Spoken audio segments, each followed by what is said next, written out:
Bien, entonces ahora vamos a conocer y hablar de los antiarrítmicos, es el tema de esta semana. Y pues vamos a tener qué son aquellos fármacos que van a ser utilizados en las arritmias cardíacas, como las extrasístoles, las taquicardias, fibrilación o flúter.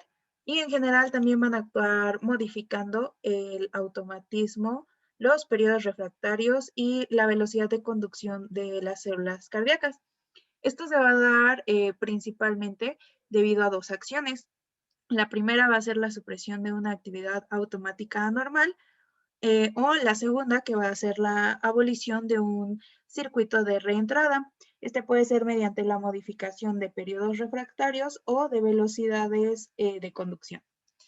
Entonces vamos a tener que van a estar indicados generalmente para terminar o controlar un episodio de arritmia, prevenir la recurrencia de una arritmia y también para prevenir la aparición de arritmias graves, ya sea en situaciones específicas como las que había mencionado anteriormente.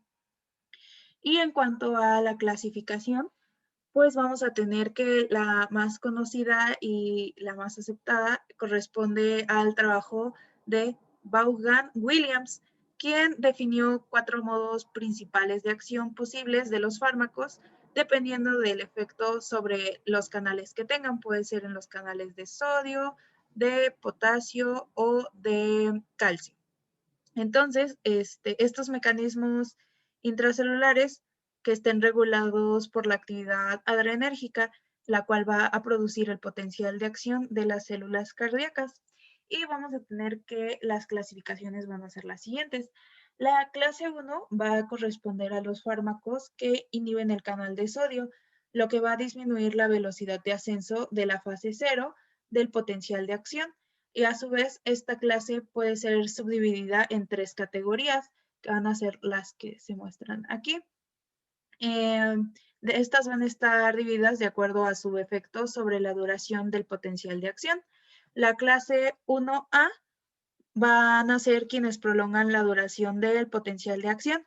Y vamos a tener como ejemplo a la quinidina, la procainamida, la disopiramina, y en la clase 1B tendremos a quienes acortan la duración del potencial de acción, por ejemplo, la lidocaína, fenitoína, la mexiletina y la tocainida.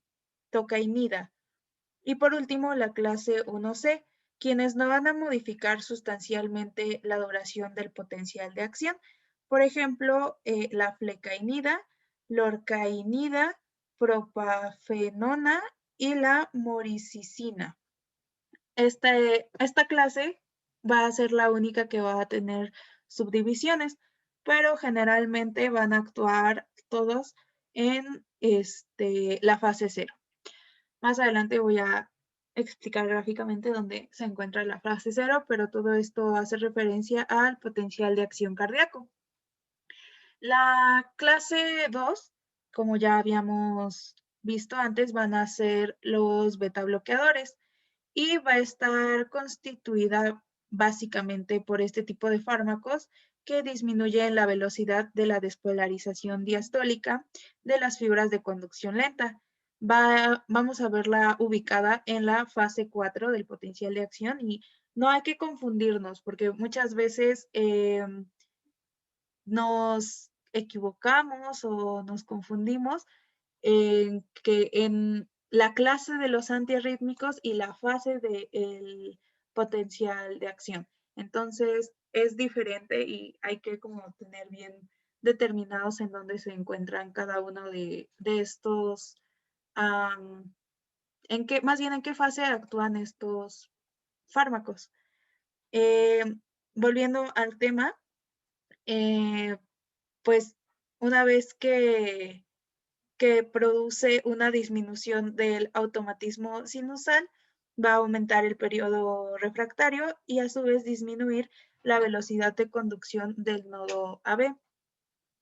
Dentro de los fármacos que podemos encontrar, que ya habíamos revisado antes, se encuentra el propanolol, el sotalol y el esmolol. Luego vamos a pasar a la clase 3, que van a ser los prolongadores de protección de acción, los cuales van a ampliar los periodos refractarios efectivos. La clase 3 pues va a estar compuesta por los antiarrítmicos que prolongan esta duración del potencial de acción sin los efectos sobre el canal de sodio, como por ejemplo vamos a tener la amiodarona, el sotalol y el bretilio.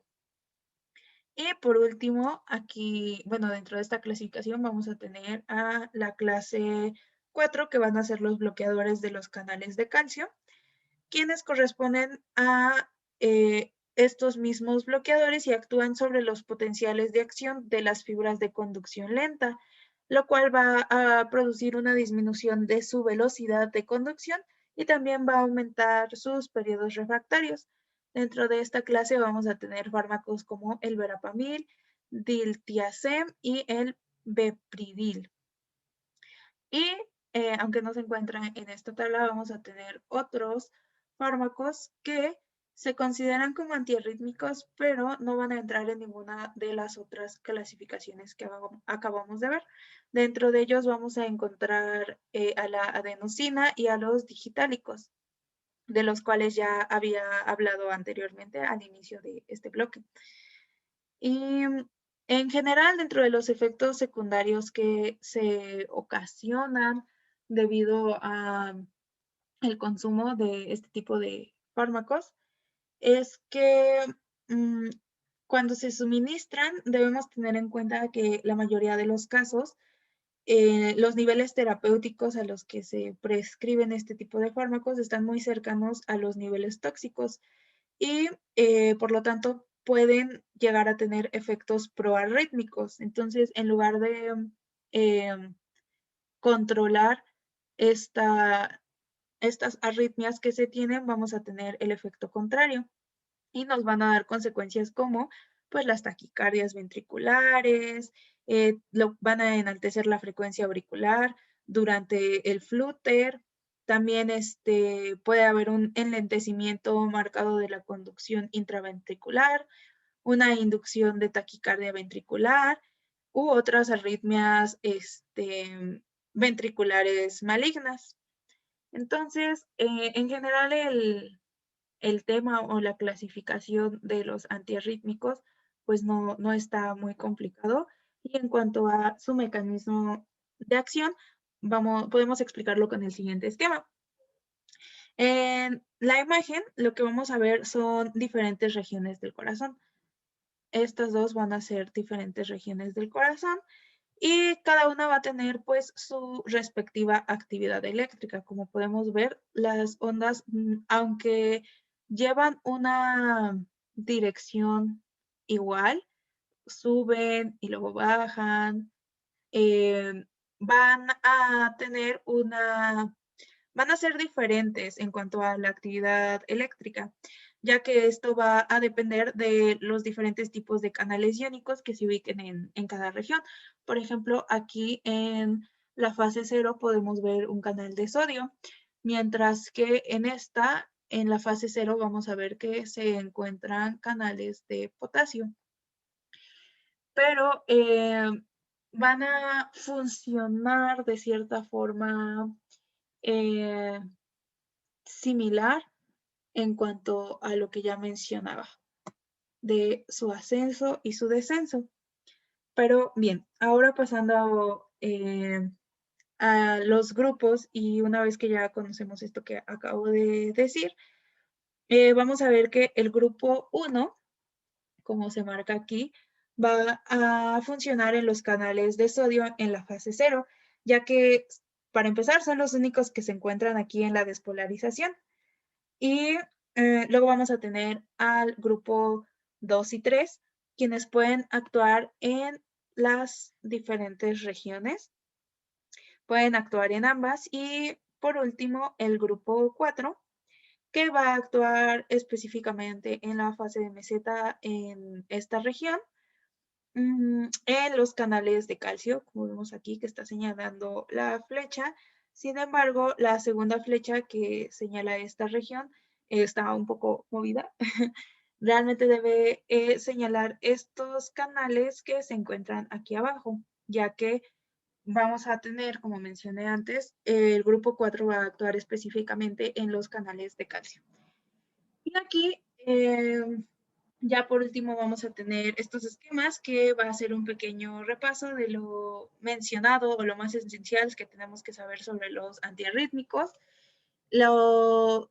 Aquí no va a estar dividido tal cual por clases. Como podemos ver, la primera columna que vemos son los canales o el mecanismo de acción que aquí menciona. Y vamos a tener que la clase 1, en específico 1A, 1B y 1C, que son sus 3 subdivisiones, pues van a actuar en los canales de sodio, perdón.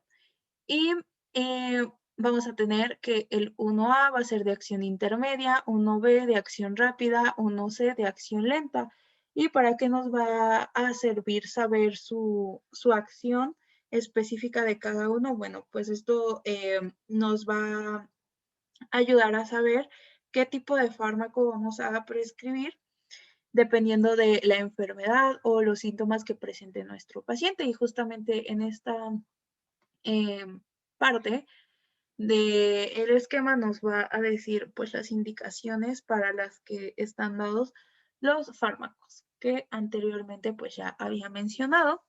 Lo vamos a tener a la clase 2 actuando en los canales beta adrenérgicos y así con los siguientes canales, los de potasio y por último los de calcio.